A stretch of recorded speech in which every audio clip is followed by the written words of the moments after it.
O texto que eu quero compartilhar com vocês nesta noite é o texto de João, capítulo 1, versículo 29.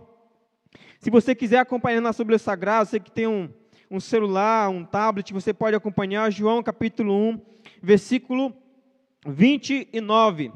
O texto diz assim: no dia seguinte, João viu a Jesus, que vinha para ele, e disse: eis o Cordeiro de Deus que tira o pecado do mundo. E eu quero aqui nesta noite iniciar essa reflexão com você, fazendo duas perguntas a você. A primeira pergunta que eu quero fazer a você é essa: o que você tem feito para ser salvo? O que você tem feito para ser salvo? Se faça a pergunta nesta noite: o que você tem feito para ser salvo? E diante dessa pergunta, eu tenho duas notícias para dar para vocês.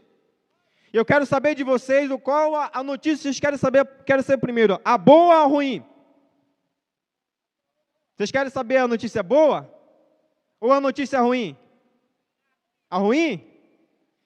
Então vamos começar pela ruim, mas pense comigo aqui, o que você tem feito para ser salvo? Vocês escolheram a gente iniciar aqui eu falando aqui para vocês sobre a notícia ruim, para depois a gente fechar aqui com a notícia boa. Certa vez, duas pessoas fizeram a mesma pergunta. A pergunta é, o jovem rico perguntou a Jesus: mestre, que farei de bom para ter a vida eterna? Mateus capítulo 19, versículo 16. O jovem rico perguntou a Jesus: mestre, que farei de bom para ter a vida eterna? Essa mesma pergunta foi feita pelo carcereiro. O carcereiro chegou para Paulo e Silas e disse: senhores, o que devo fazer para ser salvo? Atos capítulo 16, versículo 30. É por isso que eu inicio a pergunta nessa noite com você, para você, o que você tem feito para ser salvo? Porque essas duas pessoas, elas fizeram a mesma pergunta. O jovem rico perguntou a Jesus: mestre, o que farei para ser salvo? O que farei de bom para ter a vida eterna? E o carcereiro perguntou para Paulo e para Silas, disse: senhores, o que devo fazer para ser salvo? E eu quero iniciar falando para você aqui, antes de eu dizer para você o que você deve fazer para ser salvo e quem pode salvar você, eu quero dizer para você, em primeiro lugar, o que não pode salvar você. Talvez algumas coisas que eu vou falar aqui, talvez muitas pessoas vão ficar bravas comigo aqui. Você que está nos ouvindo agora na sua casa, você que está nos ouvindo aqui, talvez você vai dizer: esse pastor está falando mentira. Mas eu vou dizer para você o que não pode salvar você. Essas são as primeiras notícias ruins. Primeira coisa que não pode salvar você: boas obras. Não pode salvar você. Dar esmolas aos pobres não pode salvar você. Tem muita gente que pensa que pelo fato de fazer boas obras, de dar esmola para os pobres, de dar cesta básica para alguém, pensa que a salvação é conquistada pelas obras. Em segundo lugar, guardar a lei não salva você. Não adianta você guardar a lei se você não crê em Jesus. Guardar a lei sem a pessoa de Jesus não salva você. Terceira opção: placa de igreja não salva você. Não adianta você estar inserido dentro de uma denominação. Se você não crê em Jesus, a placa da igreja ela não vai salvar você.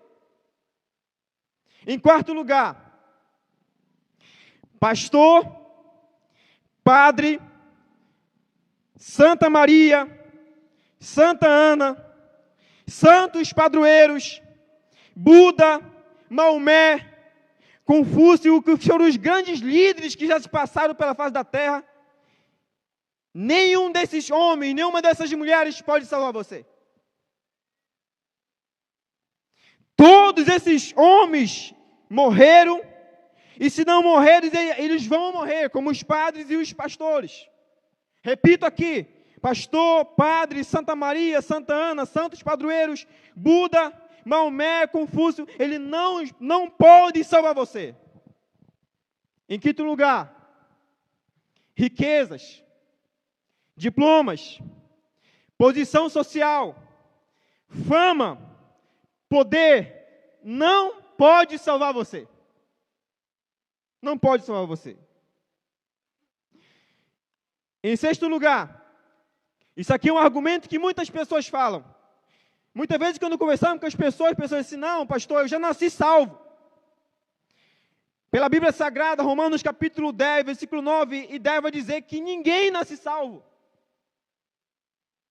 Ninguém aceita Jesus no momento do nascimento.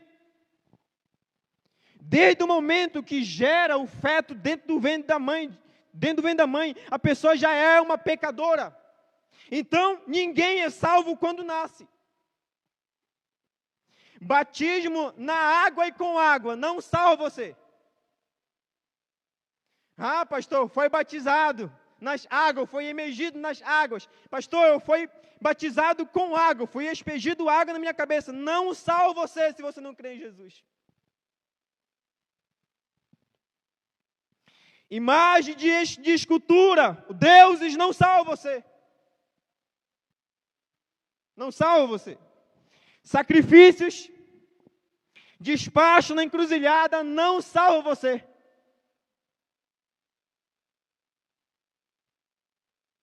Vou repetir aqui, ó. Sacrifícios e despacho na encruzilhada não podem salvar você. Nascer em um lar cristão e não aceitar Jesus não salva você. Você pode ser o melhor pai, você pode ser a melhor mãe, você pode ser o melhor profissional, você pode ser o melhor vizinho, você pode não fazer nada de errado, mas essas coisas não podem salvar você se você não crê em Jesus.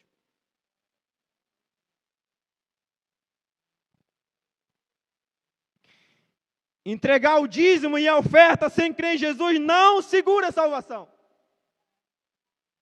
E por último, as duas por últimos, só congregar sem crer em Jesus não salva você.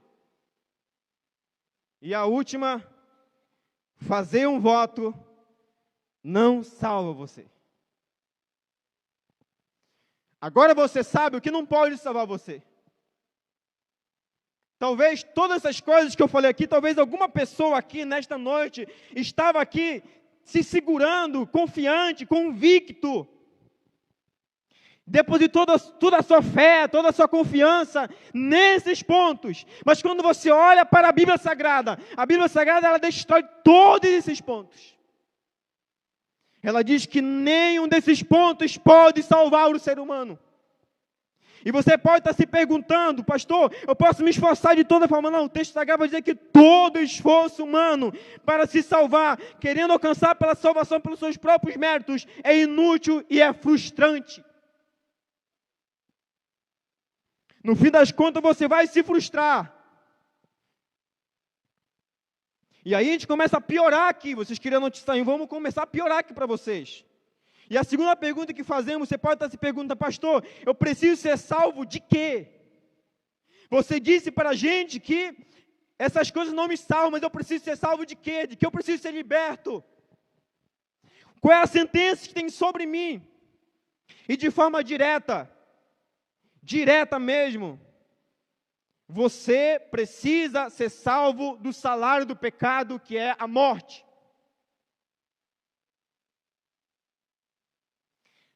Você precisa ser salvo do salário do pecado, que é a morte. Gênesis capítulo 2, versículo 15, 17 e Romanos 6, 23. Vai dizer que o salário do pecado é a morte. E aqui você precisa compreender outras verdades. Uma vez que você agora compreende que você precisa ser salvo da morte e que você é um pecador, você precisa saber qual é a sua verdadeira realidade. Primeiro ponto, a sua condição. Qual é a minha condição? A sua condição, biblicamente, você é um pecador desde o momento que você nasceu. Ou seja, desde o momento que você foi gerado dentro do ventre da sua mãe, você já é um pecador. O Salmo 51, verso 5 diz, o salmista está dizendo que em pecado minha mãe me concebeu. Ele está dizendo que a natureza dele é pecaminosa. Ou seja, você é um réu no tribunal de Deus. Quero que você pare para refletir sobre essas coisas. A sua condição como ser humano, você é um pecador desde o momento que você nasceu. E diante do tribunal de Deus, você é um réu. E pelo fato de você ser um réu, você tem uma sentença. E qual é a sentença, pastor? Ezequiel, versículo 18, versículo 2, e o versículo 20, Romanos capítulo 5, versículo 12, vai dizer que sobre nós existe uma sentença chamada morte.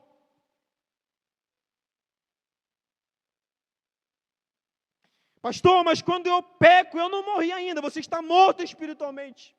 Essa primeira morte que vem sobre o homem, a morte espiritual, a separação do homem para com Deus. Em segundo lugar, vem a morte física. Em último lugar, vem a morte eterna. Pela justiça de Deus, você é réu de morte. Você já sabe qual é a sua condição, você sabe agora qual é a sua sentença, qual é a sua situação, qual é a sua situação diante do Senhor agora.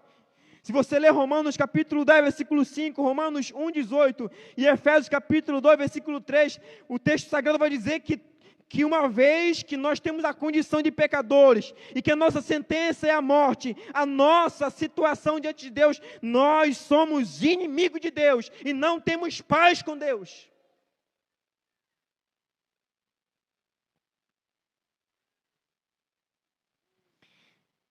Além de você ser inimigo de Deus, você não tem paz com Deus, você é alvo da ira de Deus.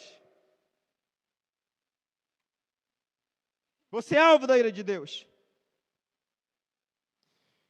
E em quarto lugar, o que você precisa saber é que o seu estado moral, você não é bom. Romanos capítulo 7, versículo 18, o apóstolo Paulo vai dizer que nele não há nada de bom. Você não é bom.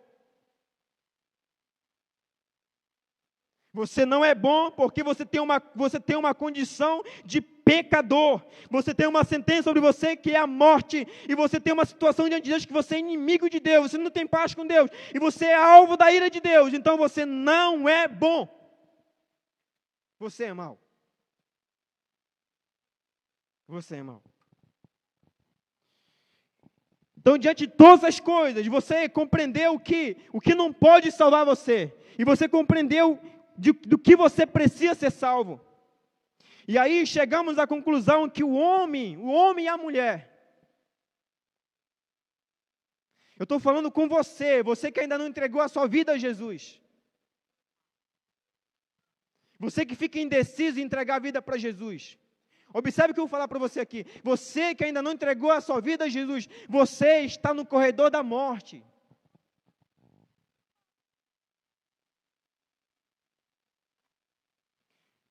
Mas pastor, o texto aqui do culto é Jesus morreu por você, foi por amor.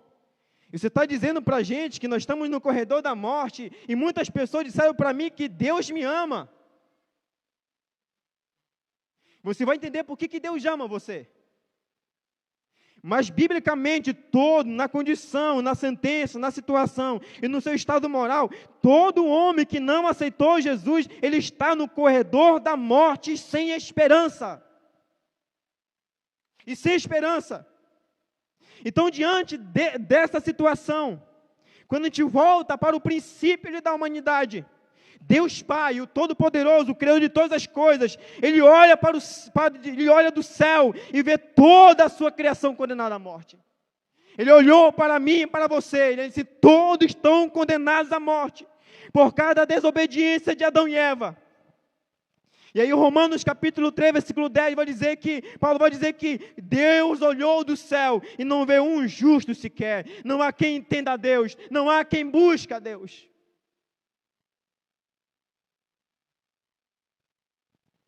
É por isso que muitas vezes nós vamos lendo a Bíblia Sagrada e diz que Deus se entristeceu, ou seja, Deus se arrependeu de ter feito o homem. Na verdade, Deus, Ele se entristece ao ver a sua criação ser feito homens bons, mulheres boas, sem pecado, sem doença, sem a morte, mas escolheram o pecado, escolheram desobedecer a Ele, e por causa da desobediência de Adão e Eva, o pecado lhe entra no mundo, e por causa do pecado entra a morte. E Romano vai dizer que todos pecaram. Todos pecaram. Herdamos o pecado de Adão e Eva. E pelo fato de herdarmos o pecado de Adão e Eva, nós herdamos também a sentença do pecado, que é a morte. Então Deus Pai, Ele olha do céu e vê toda a sua criação condenada à morte, por causa da desobediência de Adão e Eva. Como eu falei, não há um justo sequer. Ninguém na terra era capaz de pagar a exigência da lei. A lei de Deus, ela exigia que alguém sem pecado morresse, doasse a sua vida, recebesse a punição da ira de Deus sobre si. Deus olha do alto céu, Ele não vê nenhum homem, nenhuma mulher capaz de receber em si, de cumprir o requisito da lei. E agora, uma vez que Deus olha dos altos céus, como afirma 1 Pedro, capítulo 2, versículo 18, e Hebreus, capítulo 9, versículo 22, quando Deus olha do céu, Ele vê que não há ninguém na terra capaz de cumprir o requisito, a exigência da lei. E aí quando te chega em Romanos, capítulo 7, versículo 24, Paulo, ele entendendo essa situação, ele entendendo sobre essa situação que eu falei, que essas coisas que você tem que não pode salvar a gente, ele entende o seu estado natural, ele entende agora que ele é um pecador, sentenciado a morrer, e que está no corredor da morte, e que ele não pode se auto-justificar, que ele não pode nada, não pode fazer nada para se salvar. Aí ele dá um grito de desespero, ele diz assim: miserável homem que sou, quem me livrará do corpo desta morte?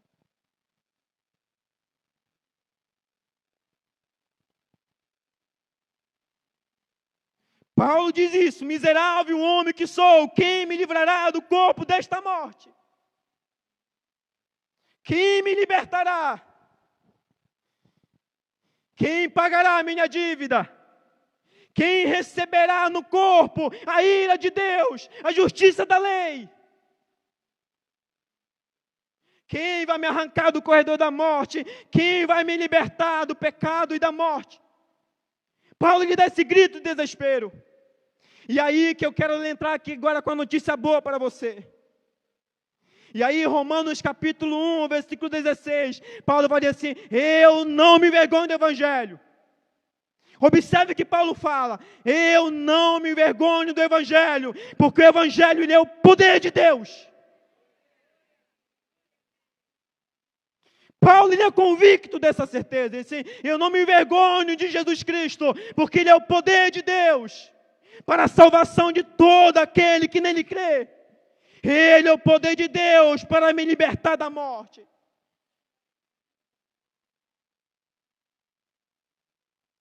Pela justiça do Senhor Deus, todos nós estávamos sentenciados a morrer, mas pela sua bondade, pela sua misericórdia, Ele decide salvar você.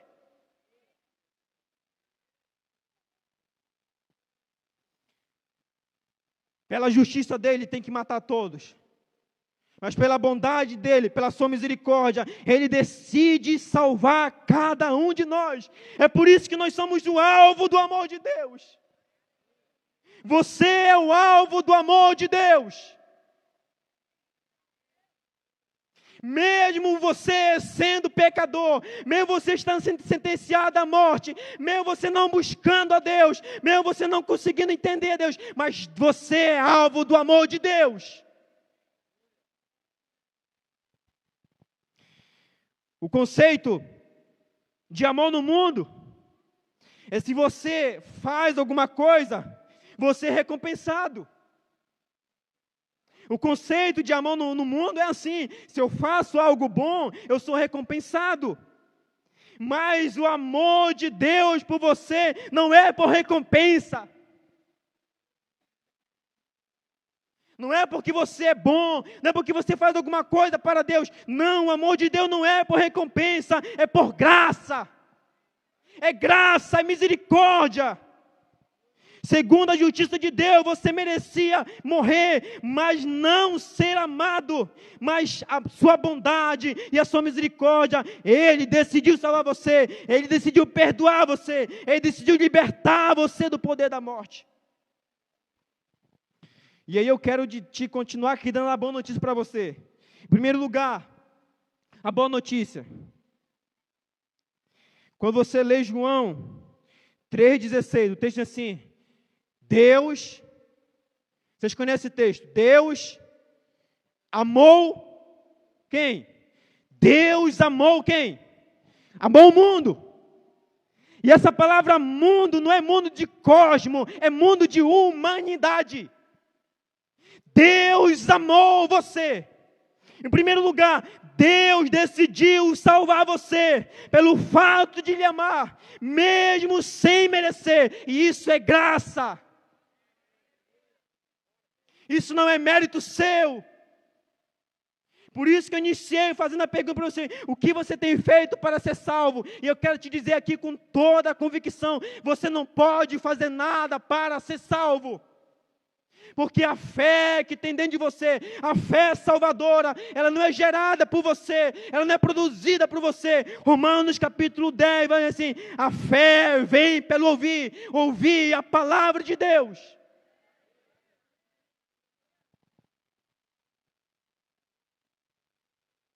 Você tem fé natural, mas a fé salvífica, ela é um dom. Efésios capítulo 2, versículo 8, assim: vocês são salvos pela graça, isso não vem de vós, isso é dom de Deus, é de graça. É por isso que o amor de Deus nos constrange. É por isso que o amor de Deus, Ele nos constrange todos os dias, porque você olha para você e diz assim: eu não mereço ser amado, eu não mereço ser perdoado, mas Deus me ama, Deus quer me perdoar, Deus quer me libertar. Então, em primeiro lugar, Deus decidiu salvar você pelo fato de amar, mesmo sem se merecer. Em segundo lugar, Deus provou o amor de Deus por você. Pastor, como Ele provou o amor dele por mim, pastor? O texto vai dizer que Deus amou o mundo de tal maneira que deu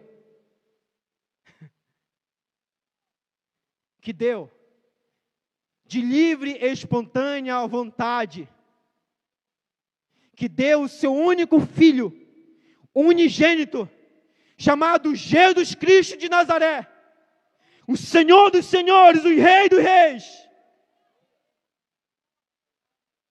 o Alfa e o Ômega, o princípio e o fim, aquele pelo meio do qual todas as coisas foram criadas, o Verbo de Deus, a Palavra de Deus.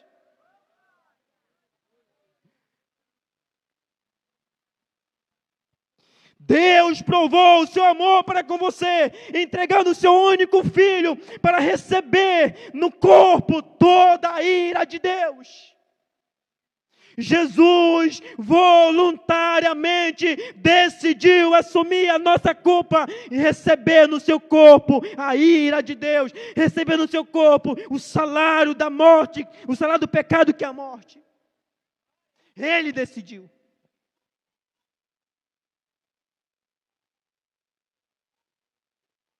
Ele decidiu isso. Em terceiro lugar, a condição para ser salvo.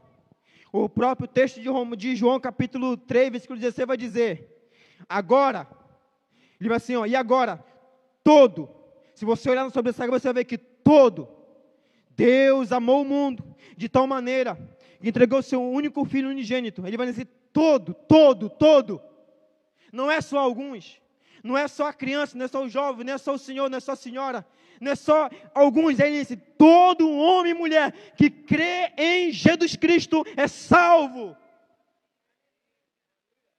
Todo homem e mulher que crê em Jesus Cristo é salvo. Ou seja, todos que confiam, todos que acreditam, todos que confiam no sacrifício de Jesus na cruz e se arrepender dos seus pecados é salvo.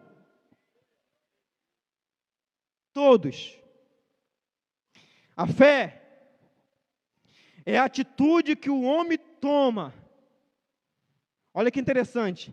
A fé é a atitude que o homem toma de abandonar toda a confiança. Eu vou citar novamente aqui as pessoas que serão no início.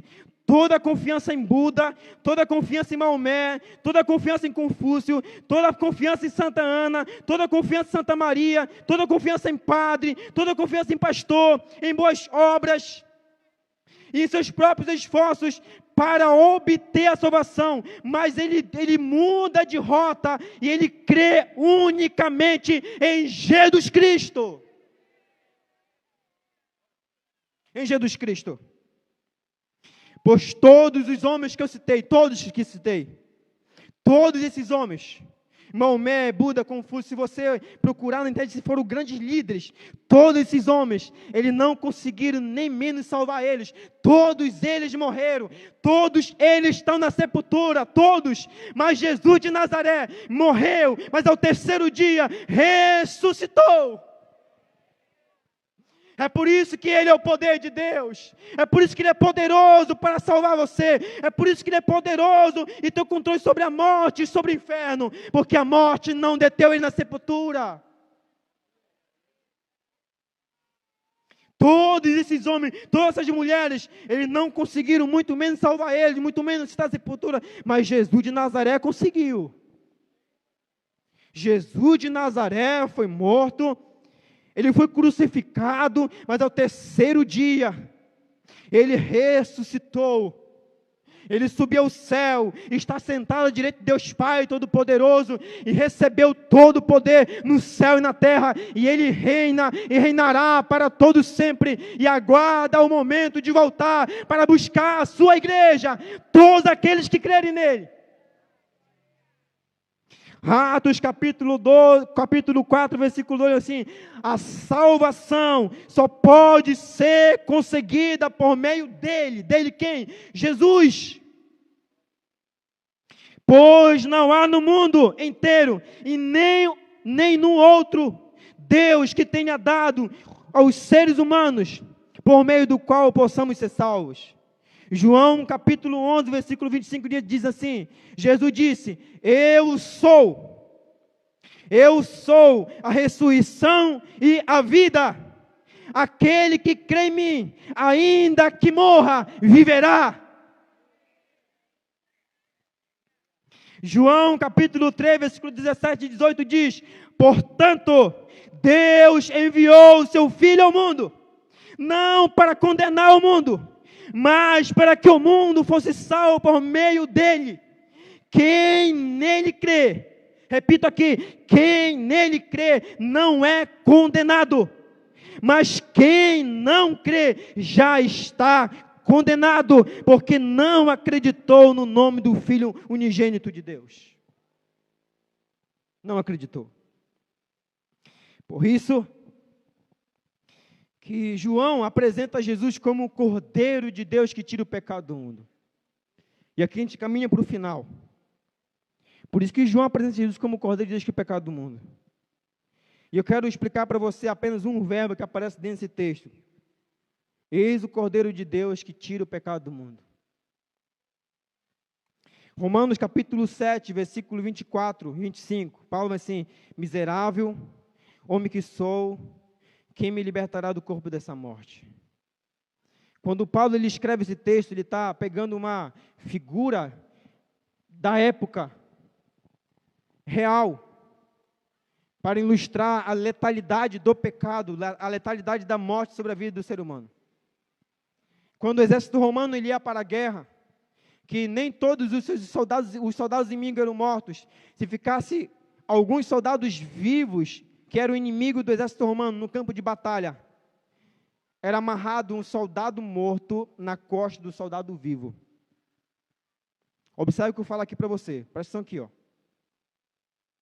Paulo diz assim, ó: miserável homem que sou, quem me libertará do corpo dessa morte? Paulo está usando aqui uma figura da época romana, quando o exército romano ia para a guerra, que ele não matava todos os soldados inimigos, o soldado inimigo, que ficava vivo, era amarrado um outro soldado morto na corda de soldado vivo. e era acorrentado na sua costa. E depois ele é levado para o campo de concentração e ateado, corrente nas suas mãos e nos seus pés. Quando Paulo ele olha essa figura para ilustrar a letalidade do pecado, ele vai dizer que esse homem é ele.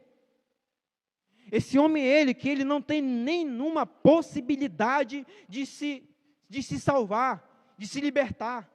E esse soldado morto que está na sua costa é a morte. É por isso que ele dá um grito: miserável homem que sou, quem me libertará do corpo dessa morte? Mas se você ler o versículo 25 de Romanos capítulo 7, assim, mas graças a Deus, através de Jesus Cristo, graças a Deus. E aí eu gosto muito de pegar esse texto e concluir aqui com 1 João capítulo 1, versículo 29, que diz assim: eis o Cordeiro de Deus. Como que esse Paulo, ele está, eu gosto de imaginar essa figura. Paulo está no campo de concentração, sem esperança, e de repente João Batista chega para ele assim: Paulo, eu tenho uma notícia para te dizer, Paulo, uma notícia boa. E olha, ergue a tua cabeça, assim, eis o Cordeiro de Deus, ó, vem aí, ó, eis o Cordeiro de Deus que tira o pecado do mundo. Ele tem poder para libertar você. E essa palavra tira, ela tem dois significados. E o primeiro significado é remover, e o segundo significado é carregar sobre si. Observe o que eu vou falar aqui. Em primeiro lugar, quando Jesus Cristo, que estava sentado no seu trono, Filipenses capítulo 1, diz que ele se esvaziou de todo o seu poder, ele deixou a sua glória, ele veio para a terra, nasceu de Maria, cresceu, comeu como nós, correu, brincou, foi um carpinteiro, mas quando ele chegou ao tempo de ir para a cruz, ele diz que ele foi como uma ovelha muda para o matadouro. Isaías capítulo 53 diz que sobre ele veio toda a justiça de Deus, a justiça que nos traz a paz. E aí o texto vai dizer, em primeiro lugar, sobre você existia uma sentença chamada morte. Quando Jesus Cristo morreu na cruz, e que você creu em Jesus, Ele removeu essa sentença. O primeiro significado da palavra tira é isso, é remover. Jesus remove a sentença que está sobre você, que é a morte. Isso se chama justificação.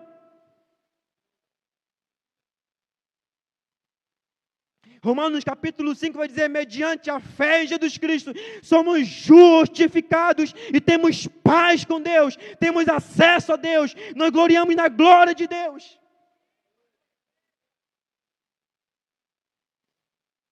Antes você era inimigo do Senhor, antes você não tinha acesso ao Senhor, mas agora Jesus vem sobre cada um de nós, e todo aquele que crê nele, ele remove essa sentença. Em segundo lugar, ele carrega sobre si. Quando nós lemos o texto sagrado, Jesus ele faz a última ceia com os discípulos, ali pelas 18 a 19 horas da noite, ele sobe para o Getsêmani. E lá no Getsêmani, o soldado chega, prende ele é julgado durante a madrugada. Às 9 da manhã, ele é colocado diante da multidão. E há uma pergunta: quem nós soltamos e quem crucificamos? E a multidão solta Barrabás e crucifica Jesus. Solta Barrabás e crucifica Jesus. Solta Barrabás e crucifica Jesus. Jesus é levado, entregue na mão dos carrascos. Os carrascos eram crianças tiradas do meio do lar, das famílias, levado para um outro lugar para matarem uma pessoa com 5 chicotadas. Ele não tinha afeição por ninguém. O prazer deles era matar as pessoas. Jesus foi entregue na mão desses carrascos, e Jesus foi chicoteado, 5 chibatadas, 10 chibatadas, 20 chibatadas, 25, e Jesus não falou uma palavra. Isaías 53 diz que o corpo dele foi deslacerado, foi moído.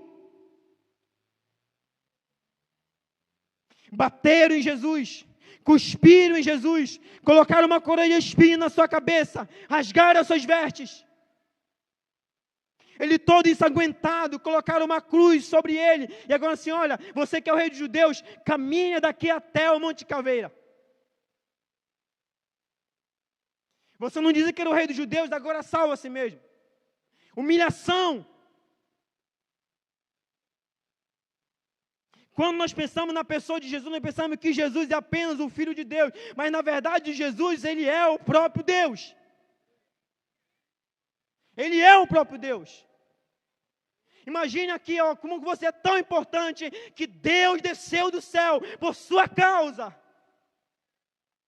Deus abriu a mão da sua glória, Ele se fez homem, se fez carne, sofreu no seu corpo toda a ira do Pai para salvar você. É por isso que crer em Jesus é uma loucura. É por isso que para muitas pessoas Jesus é uma pedra de tropeço. Jesus caminhou da onde ele estava até o Monte Caveira com a sua cruz. Chegou lá, jogaram a cruz no chão, abriram os braços de Jesus e pregaram ele com um cravo nas suas mãos. Cruzaram os seus pés e meteram o cravo nos seus pés.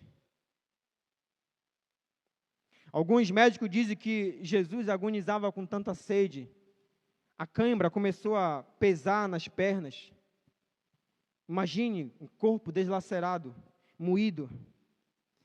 Mas às 3 da tarde, falando às 3 da tarde mesmo, às 3 da tarde, o mesmo momento que o cordeiro era morto no Antigo Testamento, Jesus olhou para o céu e disse assim: Lamá, lamá, sabactane. Deus meu, por que tu me abandonaste? O texto sagrado diz que o céu e a terra escureceram. E naquele momento Jesus Cristo olha para o céu, Ele diz assim: Pai, a Ti eu entrego o meu espírito, a Ti eu entrego a minha vida, porque tudo está consumado. A minha trajetória na terra foi cumprida, eu cumpri aquilo que Tu exigiu, aquilo que a lei exigia, eu vou morrer por eles.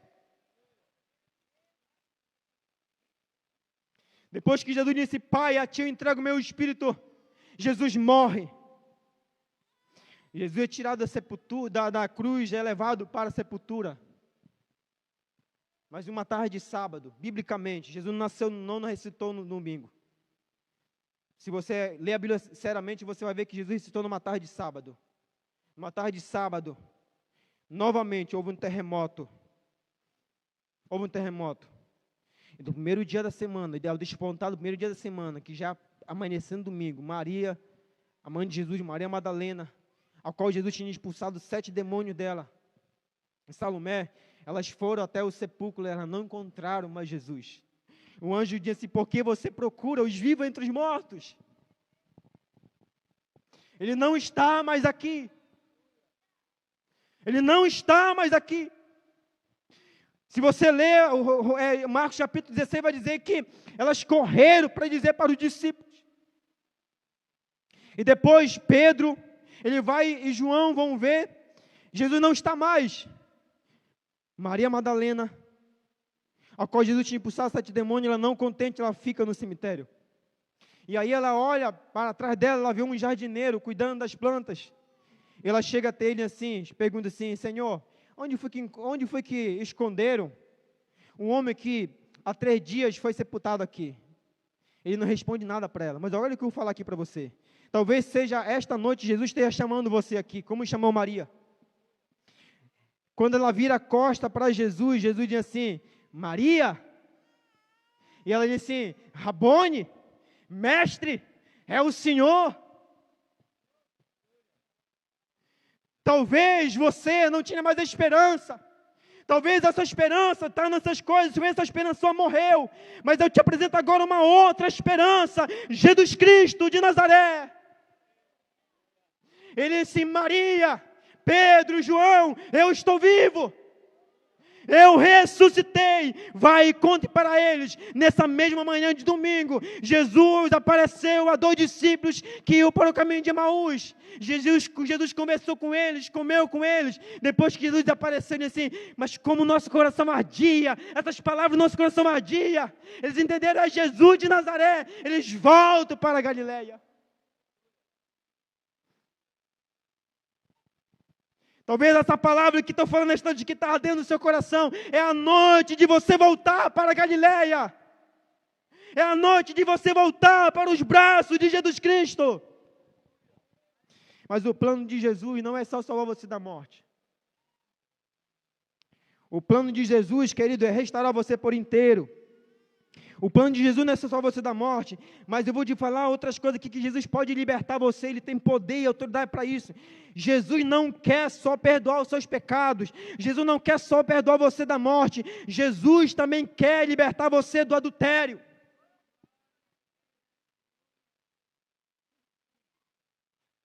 Deus não planejou essa vida para você, essa vida de sofrimento, essa alegria passageira. Jesus também quer libertar você do adultério, da fornicação.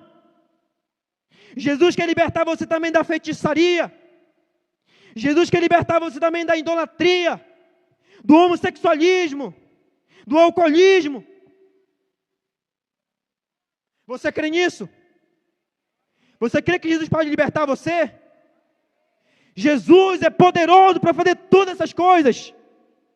Jesus quer libertar você de opressão maligna. Jesus quer libertar você da prostituição, das drogas, da masturbação, dos vícios. Esse é o plano de Deus. Não é só salvar você, mas é libertar você do pecado. É libertar você do pecado. Diante de todas essas verdades, você tem apenas duas escolhas. Eu apresentei para você aqui duas verdades. Você escolheu primeiramente a ruim, depois apresentei a boa para você. Agora você tem duas escolhas. Você tem duas escolhas. Primeira escolha que você tem: você pode crer em Jesus Cristo e ser liberto dos seus pecados, e ter os seus pecados perdoados e ganhar a vida eterna. Essa é a primeira escolha que você pode fazer. Ter os seus pecados perdoados, crer em Jesus Cristo. A segunda escolha: rejeitar Jesus e não ser liberto da morte eterna, não ter os seus pecados perdoados e não herdar a vida eterna. Eis a escolha que você tem que fazer nessa noite. E o texto que eu quero terminar com você aqui é Mateus capítulo 11, versículo 28 e 30. O texto diz assim, vinde a mim, todos os que estáis cansados e oprimidos, e eu vos aliviarei. Tomai sobre vós o meu jugo, e aprendei de mim, que sou manso e humilde de coração, e encontrarei descanso para vossas almas. Quero que vocês fiquem em pé em nome de Jesus.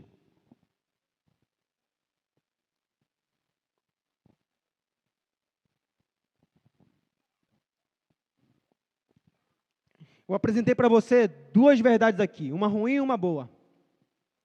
Eu apresentei agora para você aqui duas escolhas. Uma que vai te dar a vida eterna e outra que você pode escolher que não vai te dar a vida eterna. E o próprio Jesus está dizendo no seu texto sagrado assim: vinde a mim todos, vinde a mim todos, vinde a mim todos, vinde a mim todos, todos que estão cansados, todos que estão oprimidos, e eu vos aliviarei. Todos que não têm descanso na alma, vinde a mim e vocês vão encontrar descanso. E eu quero fazer agora nesta noite aqui um convite a você. Eu não estou aqui convidando a você para você fazer parte do nosso ministério, não é isso. Eu estou convidando aqui você para você fazer a decisão mais importante da sua vida, que é aceitar Jesus Cristo, é ser um discípulo de Jesus. Então, quem nesta noite aqui quer entregar a vida a Jesus Cristo? Eis aqui o convite. Não há mais tempo a perder. Você conhece agora a verdade, a realidade. Então, mais uma vez, eu convido a você, quem nesta noite aqui quer entregar a vida a Jesus Cristo? Aonde você estiver, você pode erguer a sua mão e dizer: pastor, eu quero entregar minha vida a Jesus. Não vamos orar por você. Quem é a primeira pessoa nesta noite que quer entregar a vida a Jesus Cristo? Tem alguém aqui nesta noite aqui que quer fazer uma reconciliação com o Senhor? Eis a oportunidade. Todos que ouvem o Evangelho, eles têm consciência do que eles precisam decidir.